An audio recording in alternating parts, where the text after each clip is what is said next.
Good morning.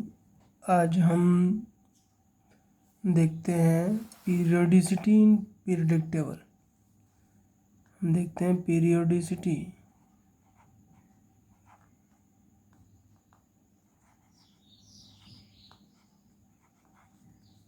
In periodic table.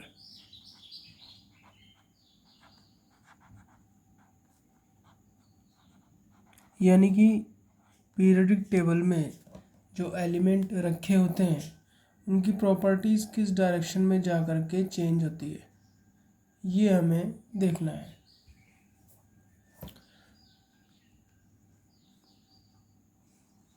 इसी को हमें चेक करना है। जैसे कि मैं पीरियोडिक टेबल एक बनाते हैं, तो पीरियोडिक टेबल में हम एक बना करके देख लेते हैं अपनी। तो कुछ कुछ पीरियोडिक टेबल इस तरह से होती है। यहाँ पर एटॉमिक नंबर हाइड्रोजन है, एटॉमिक नंबर 1 और एंड सो ऑन। यहाँ पर इधर की तरफ जाने पर लेफ़्ट से ये लेफ़्ट है, ये राइट है, ये टॉप है और ये बॉटम। ये ध्यान रखेंगे। तो जो एटॉमिक नंबर है लेफ़्ट से राइट जाने पर बढ़ते हैं, ऊपर से नीचे जाने पर बढ़ते हैं। यानी कि अगर हम एलिमेंट के एटॉमिक नंबर्स को सबसे पहले ध्यान दें तो वो टॉप टू बॉटम बढ़ते हैं और लेफ़्ट टू राइट भी इंक्रीज़ होता है। टॉप टू बॉटम भी इंक्रीज़ होते हैं, लेफ़्ट टू राइट भी इंक्रीज़ होते हैं। ये बात ध्यान रखेंगे। जैसे कि एटॉमिक नंबर हो गया, atomic radius. Atomic radius atomic radius देखें तो लेफ़्ट से राइट, जैसे जैसे लेफ़्ट से राइट जाते हैं, लेफ़्ट से राइट जाते हैं, एटॉमिक नंबर इंक्रीज़ होता है। एटॉमिक नंबर इंक्रीज़ होने से होगा क्या कि जो इलेक्ट्रॉन और प्रोटॉन होंगे वो भी इंक्रीज़ होते हैं, जिसके कारण इलेक्ट्रॉन और प्रोटॉन के बीच अट्रैक्शन फोर्स बढ़ेगा। अट्रैक्शन फोर्स बढ़ने से जो इलेक्ट्रॉन और प्रोटॉन के बीच की दूरी होती है वो कम हो जाएगी। अर्थात एटॉमिक रेडियस जो होता है वो लेफ़्ट से राइट जाने पर कम होता है, लेफ़्ट से राइट जाने पर कम होता है। लेकिन टॉप से बॉटम जाने पर क्या होता है? जब टॉप से बॉटम जाते हैं तो हमें पता है नंबर ऑफ़ शेल्स जो होती है वो इंक्रीज़ होती चली जाती है। नंबर ऑफ़ शेल्स इंक्रीज़ होती है, और जब नंबर ऑफ़ शेल्स इंक्रीज़ होती है तो रेडियस भी बढ़ता है। यानी कि एटॉमिक रेडियस टॉप से बॉटम जाने पर बढ़ता है। नेक्स्ट हमने देखें atomic volume. Atomic volume atomic volume भी टॉप से बॉटम जाने पर बढ़ता है। टॉप से बॉटम बढ़ता है और जो लेफ़्ट से राइट जाने पर कम होता है, क्योंकि साइज़ कम होता है। ये बात ध्यान रखेंगे। एटॉमिक वॉल्यूम बढ़ता है क्योंकि साइज़ कम होता है। नेक्स्ट आ जाता है, हम लोग देखते हैं ionisation enthalpy. Most important ionisation enthalpy. Ionisation enthalpy क्या होती है वो देख लेते हैं पहले। आयनाइजेशन एंथैल्पी होती है कि जो, इसको मैं अलग पेपर पे आपको समझा देता हूँ।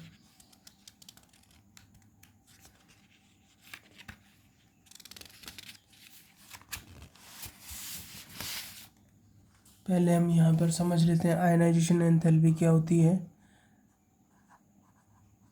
आयनाइजेशन एंथैल्पी या पोटेंशियल।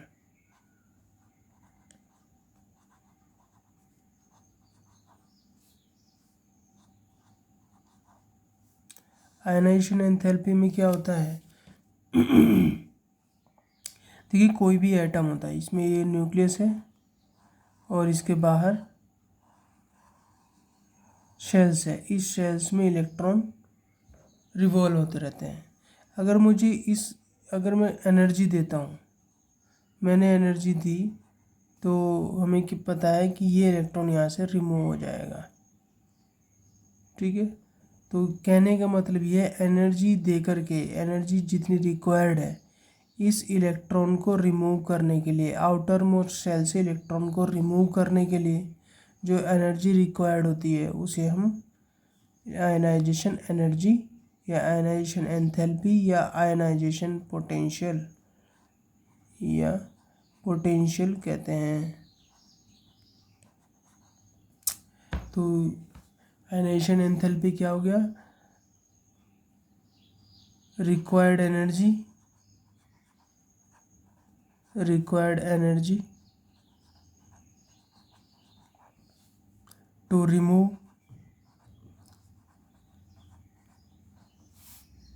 outermost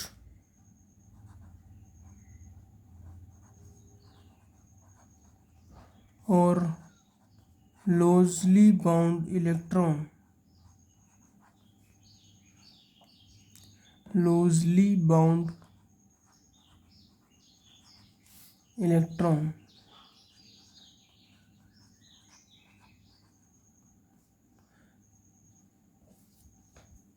तो कोई भी एनर्जी जो रिक्वायर्ड है वो लूजली बाउंड इलेक्ट्रॉन को रिमूव करने के लिए, उसे हम आयनाइजेशन एंथैल्पी या आयनाइजेशन पोटेंशियल कहते हैं। आयनाइजेशन पोटेंशियल जो होता है वो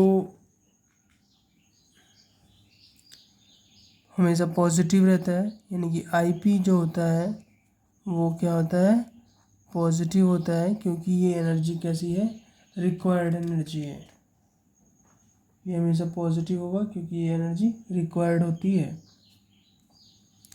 जैसे कि सपोज करिए मैंने सोडियम का एटॉमिक नंबर 11 है और इसमें हमने कुछ आईपी डाली, कुछ एनर्जी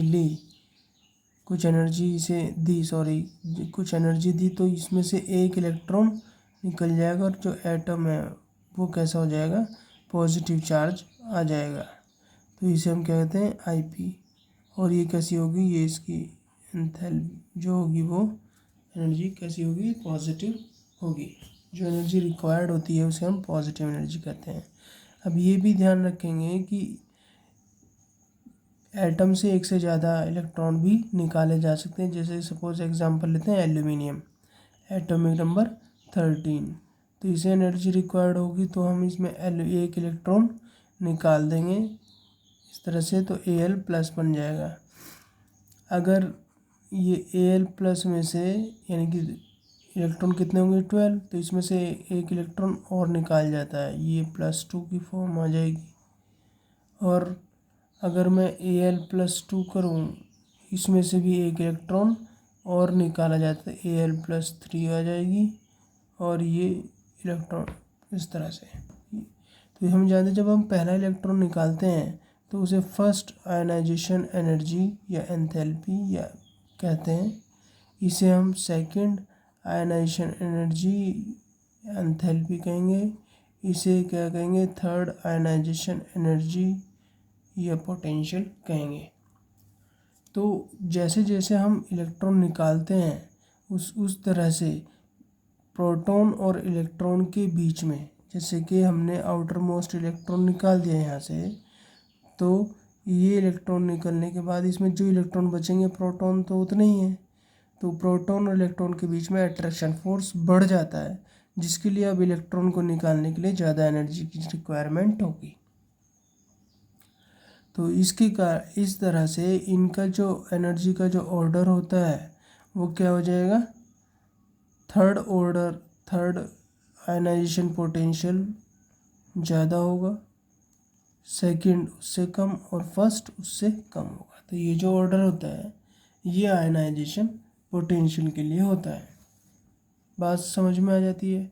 अब हम जानते हैं जैसे जैसे एटॉमिक नंबर बढ़ता है तो इलेक्ट्रॉन और प्रोटॉन के बीच, न्यूक्लियस या प्रोटॉन के बीच में अट्रैक्शन फोर्स बढ़ेगा। उस अट्रैक्शन फोर्स के विरुद्ध हमें एनर्जी रिक्वायर्ड होगी, तो जैसे जैसे बढ़ेगा एनर्जी भी ज़्यादा लगेगी।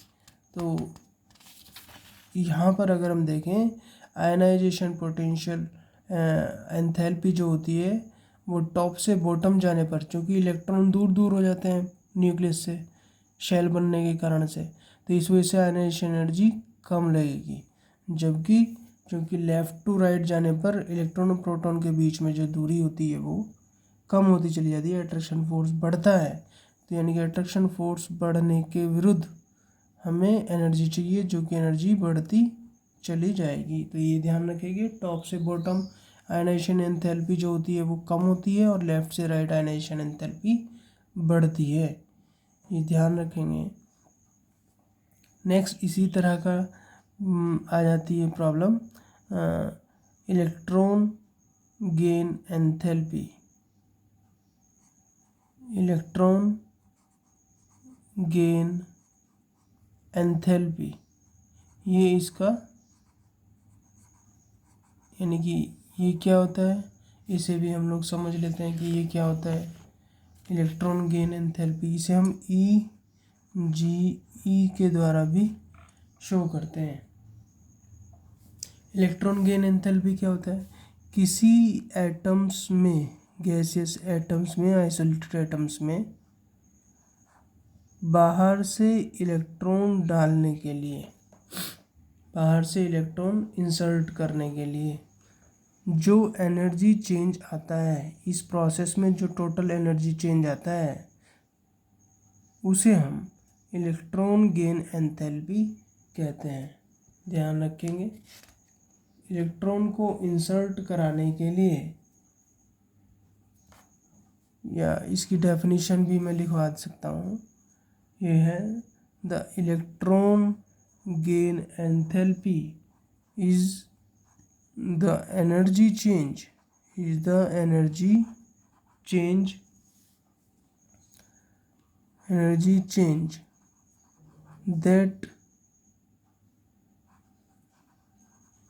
that occurs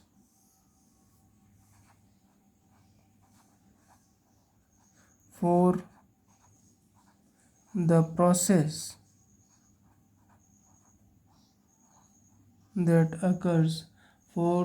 process of adding an electron to a gaseous atom.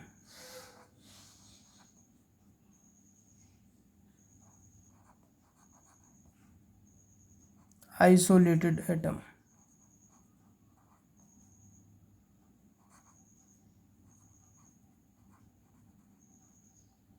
To form anion बोल सकते हैं आप, टू फॉर्म इसकी कंप्लीट एनायन।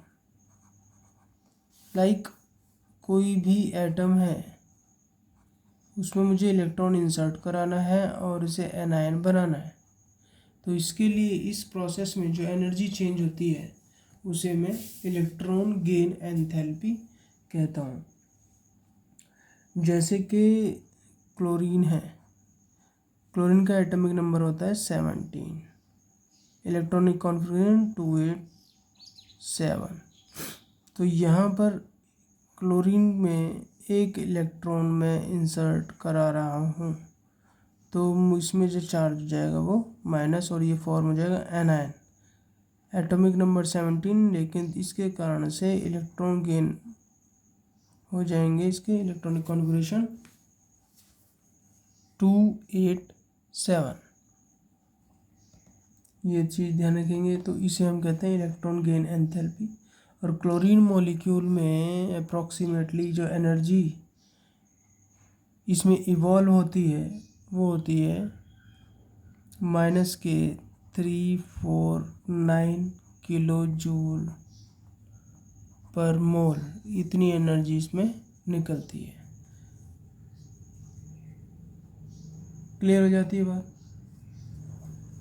अब ये चीज़ ध्यान रखेंगे, अब ये इलेक्ट्रॉन देने के बाद, सपोज़ मैं ऑक्सीजन के बारे में बात करता हूँ, ऑक्सीजन में एक इलेक्ट्रॉन दे दिया और ये क्या बन जाता है, O नेगेटिव बन जाता है और इसमें जो एनर्जी निकलती है यदि मैं डेल्टा एच एंथैल्पी देखूं तो दैट इज़ -141 किलोजूल पर मोल। किलोजूल पर मोल की एनर्जी है। अब अगर मैं एक इलेक्ट्रॉन और इसमें इंसर्ट कराना चाह रहा हूँ तो इस इलेक्ट्रॉन के विरुद्ध भी मुझे एनर्जी रिक्वायरमेंट होगी और वो बहुत ज़्यादा होगी। तो अब मुझे इसके लिए एनर्जी भी रिक्वायर्ड पड़ेगी। तो वो जो कि किस में होती है, रिक्वायर्ड एनर्जी को हम किस में लिखते हैं, प्लस में। तो यानी कि ये एक माइनस और ये कितना हो जाएगा 2 माइनस। तो इसमें जो डेल्टा एच है वो किस में होगी, अब प्लस में हो जाएगी और लगभग 780 किलो जूल पर मोल होती है। 780 किलो जूल पर मोल होती है। तो ये ध्यान रखेंगे, जो फर्स्ट इलेक्ट्रॉन गेन एंथैल्पी होती है वो नेगेटिव और जो सेकंड या थर्ड इलेक्ट्रॉन गेन होती है वो पॉजिटिव होती है, क्योंकि अब जो प्रोसेस है वो एंडोथर्मिक रिएक्शन की तरह से काम करेगा, यानी कि अब मुझे इसकी एनर्जी मिलेगी। तो ये चीज़ ध्यान रखेंगे। अब सेम वही बात है कि हमें इसके लिए लेफ़्ट से अगर हम चेंज देखें तो लेफ़्ट से राइट जाने पर चूँकि साइज़ छोटा होता रहता है तो इस वजह से इसकी जो एनर्जी है ये कैसी होती है, इंक्रीज़ होती रहती है। और टॉप से बॉटम जाने पर ये एनर्जी डिक्रीज़ होती है कि वहाँ पर अब मुझे कोई भी एनर्जी नहीं चाहिए। अब इसके बाद इसमें आते हैं कुछ एक्सेप्शन भी देख लेते हैं। कुछ एक्सेप्शन में क्या होता है, जैसे कि नाइट्रोजन है, नाइट्रोजन के नीचे फॉस्फोरस, ऑक्सीजन के नीचे सल्फर, फ्लोरीन के नीचे क्लोरीन। तो ये देखें तो इसमें ये मानेंगे ये जो नाइट्रोजन होता है, नाइट्रोजन का एटॉमिक नंबर कितना है, 7। तो 7 होने के कारण ये इसकी electronic configuration 1s2 2s2 2p3। ये जो ये जो ऑर्बिटल है p, ये हाफ फिल्ड ऑर्बिटल होता है। हाफ फिल्ड ऑर्बिटल इसी तरह से p ये, तो ये कैसे होगा भाई फील्ड, ये हाफ फिल्ड होने के कारण से ये ऑर्बिटल हो जाते हैं स्टेबल। हाफ फिल्ड और फुल्ली फिल्ड ऑर्बिटल स्टेबल होते हैं, जिसके कारण इनकी एनर्जी न ऊपर से नीचे जाने पर इसकी एनर्जी जो है यहाँ पर बढ़ती है। मॉलिक्यूल छोटा होने के कारण से इसकी एनर्जी लेस नेगेटिव होती है ऊपर वाले की एनर्जी, यानी कि सेकंड, ये कौन सा ग्रुप है, ये है सेकंड ग्रुप, पीरियड, और ये है थर्ड पीरियड। तो सेकंड पीरियड की एनर्जी लेस नेगेटिव होती है, थर्ड पीरियड की एनर्जी लेस पॉजिटिव होती है, यानी कि ऊपर से नीचे जाने पर सिर्फ यहीं पर इंक्रीज़ होती है एंथैल्पी, जबकि हमने लिखा है कि टॉप से बॉटम जाने पर डिक्रीज़ होती है। तो यहीं पर सिर्फ इंक्रीज़ होती है, यानी कि लेस नेगेटिव होती है, इससे क्लोरीन से लेस नेगेटिव होती है। कारण है स्मॉलर मॉलिक्यूल्स होता है, स्मॉलर मॉलिक्यूल्स होने के कारण से जो इलेक्ट्रॉन डेंसिटी है वो बढ़ जाती है। यहाँ पर इलेक्ट्रॉन डेंसिटी बढ़ने पर जो एनर्जी रिक्वायर्ड होती है वो बढ़ जाती है। तो दिन रखें, नाइट्रोजन के केस में ये सेम केस तो होता ही है, जो ये केस है वो भी होता है, और उसके अलावा ये एक स्टेबल मॉलिक्यूल भी बनाते हैं, स्टेबल कॉन्फ़िगरेशन भी होती है। ये ध्यान रखेंगे स्टेबल कॉन्फ़िगरेशन, ताकि इसमें और इसमें थोड़ा सा डिफरेंस रहे। नाइट्रोजन और ऑक्सीजन में भी पूछा जा सकता है, इसकी पॉजिटिव होती है, इनकी नेगेटिव होती है, उसके बारे में भी पूछ लेते हैं। तो इतना समझने के बाद यहाँ पर देख लेते हैं हम, इलेक्ट्रॉन गेन एंथैल्पी टॉप से बॉटम जाने पर डिक्रीज़ होती है और लेफ़्ट से राइट जाने पर इंक्रीज़ होती है। अब इसके बाद आ जाती है इलेक्ट्रोनेगेटिविटी। इलेक्ट्रोनेगेटिविटी क्या होती है, इलेक्ट्रोनेगेटिविटी वो देख लेते हैं। देखिए, जब भी कोई मॉलिक्यूल्स होता है सपोज़ मैंने H और Cl के बीच में बॉन्डिंग बनाई, ये सिंगल बॉन्डेड होते हैं, और इसमें जो शेयर किए हुए इलेक्ट्रॉन हैं H और Cl के, वो दोनों के बीच में रहते हैं। लेकिन जो Cl है उसकी ज़्यादा ताकत होती है, उसमें ज़्यादा ताकत है इलेक्ट्रॉन को अपने पास रखने की, इस वजह से चार्ज नेगेटिव आता है और इस पर पार्शली पॉजिटिव आता है। तो किसी भी एटम की वो टेंडेंसी जिसके कारण वो शेयर्ड पेयर किए हुए इलेक्ट्रॉन को अपनी ओर अट्रैक्ट कर सकता है, ये टेंडेंसी को एटम्स की इलेक्ट्रोनेगेटिविटी कहते हैं। यानी कि it is the tendency to attract the shared pair of electron towards itself is called electronegativity. यानी कि अगर डेफिनेशन लिखना चाहें तो लिख सकते हैं, it is the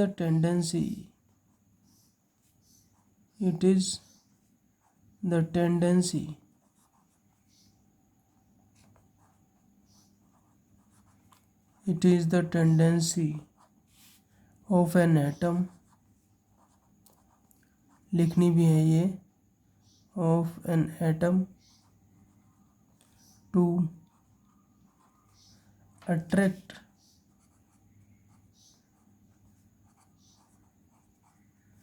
the shared pair of electron,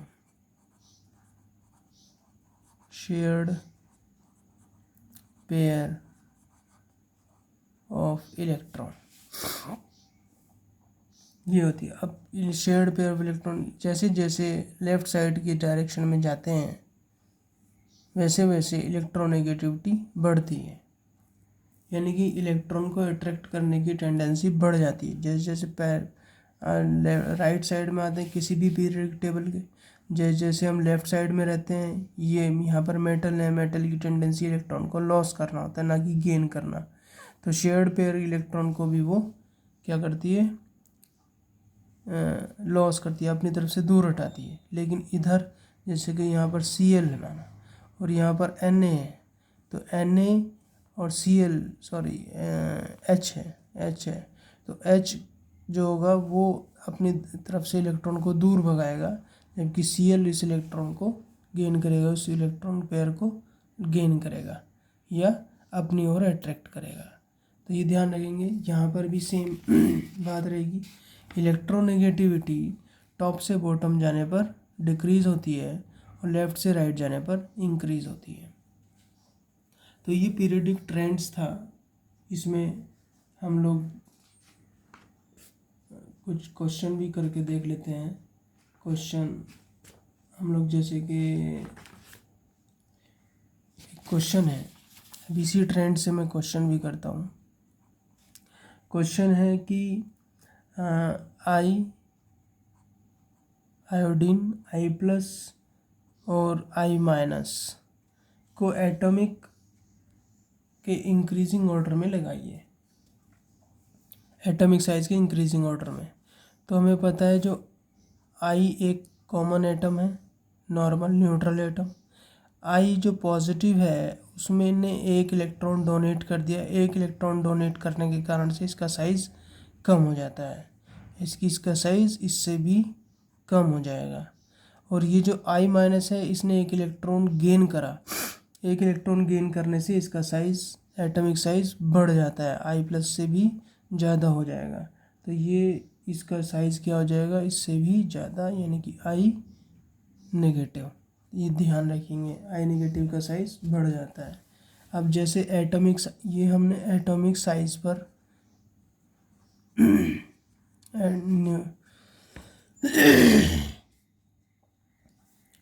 next और जैसे कि क्वेश्चन 2 इसी तरह से मुझे पूछा जाता है कि CnSi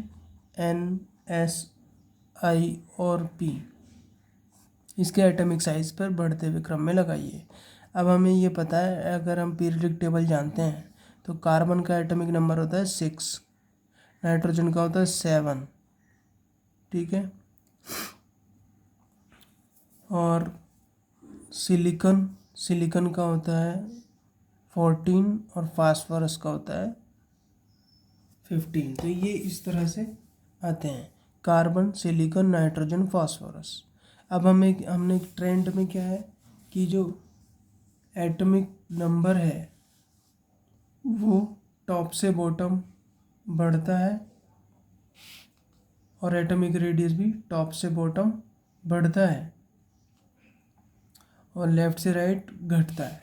तो यहाँ पर हमें पता है ऊपर से नीचे जाने पर ये बढ़ेगा, एटॉमिक साइज़ बढ़ेगा, और लेफ़्ट से जाने पर एटॉमिक साइज़ घटता है।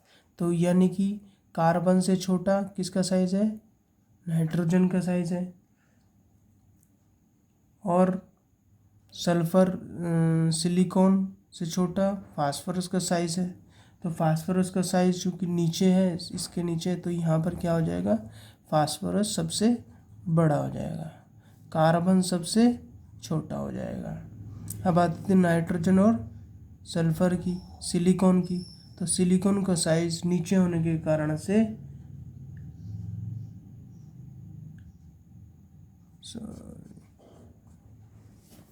इधर से, हाँ, ये छोटा होता है, इधर फास्फोरस का साइज छोटा होगा, ऐसे होगा।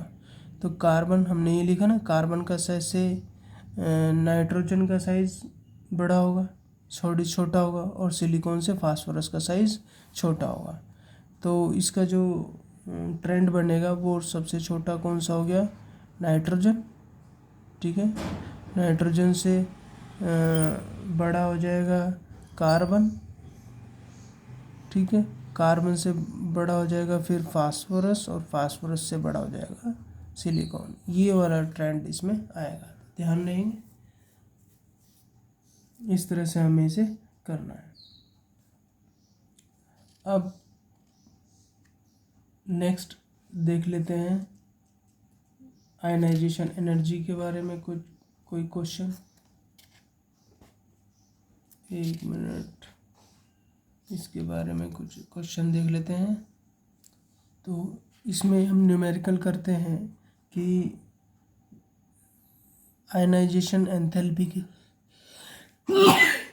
बारे में है कि हमें बताना है। इसमें क्वेश्चन आता है कि F और Cl के बीच में किसकी आयनाइजेशन एनर्जी ज़्यादा है? सल्फर और क्लोरीन के बीच में आयनाइजेशन एनर्जी किसकी ज़्यादा है? सोडियम और नियोन के बीच में देखना है।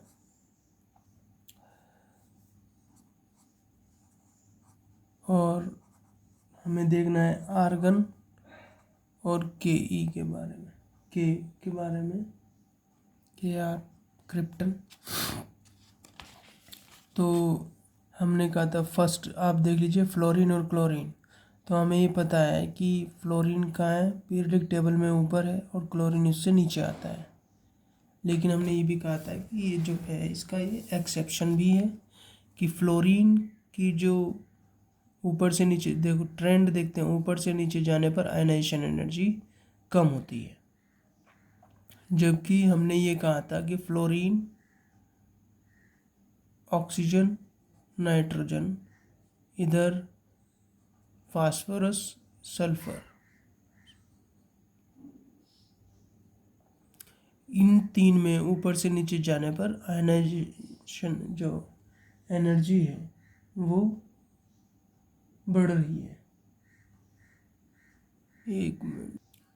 एक मिनट, इसे इस तरह से नहीं, जो फ्लोरीन होता है उसकी आयनाइजेशन एनर्जी ज़्यादा होगी देन क्लोरीन से। क्यों होती है? क्योंकि वो हम जानते हैं ऊपर से नीचे जाने पर आयनाइजेशन एंथैल्पी जो होती है वो डिक्रीज होती है। सेम सल्फ़र और क्लोरीन, सल्फ़र और क्लोरीन में देखिए सेकंड पार्ट है सल्फ़र और क्लोरीन। तो सल्फ़र और क्लोरीन में अगर देखते हैं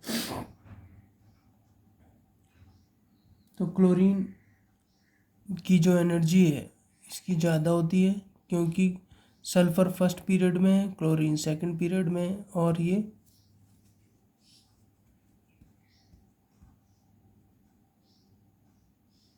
इंक्रीज कि लेफ़्ट से राइट जाने पर इंक्रीज होती ऐसी सोडियम और नियोन। थर्ड है सोडियम एंड नियोन। तो नियोन की जो एनर्जी है वो ज़्यादा होती है क्योंकि ये इनर्ट एलिमेंट है ना, नोबल गैस है, स्टेबल कॉन्फ़िगरेशन होती है, इस वजह से नियोन की ज़्यादा होगी। अब ये फोर्थ में देखिए आर्गन और क्रिप्टन। तो हमें पता है कि जो आर्गन होता है दोनों ही एलिमेंट कैसे हैं, नोबल एलिमेंट है। तो आर्गन से नीचे आता है क्रिप्टन, और ये जो होता है ये नीचे आने के कारण से एटॉमिक नंबर, ये जैसे जैसे टॉप टू बॉटम जाते हैं आयनाइजेशन एंथैल्पी डिक्रीज होती है। तो इसमें किसका ज़्यादा है, आर्गन का ज़्यादा होगा, क्योंकि ग्रुप में आयनाइजेशन एनर्जी कम होती है। तो इस तरह से ये चैप्टर कंप्लीट हो जाता है। इसे एक तो ट्रेंड जो होता है ये इम्पोर्टेंट है, वेरी वेरी इम्पोर्टेंट। इस ट्रेंड्स को हमेशा याद रखना है। किस तरह से हमने क्वेश्चन किए हुए हैं वो ज़रा ध्यान देने, और इसके नोट्स अच्छी तरह से प्रिपेयर करने हैं। ओके।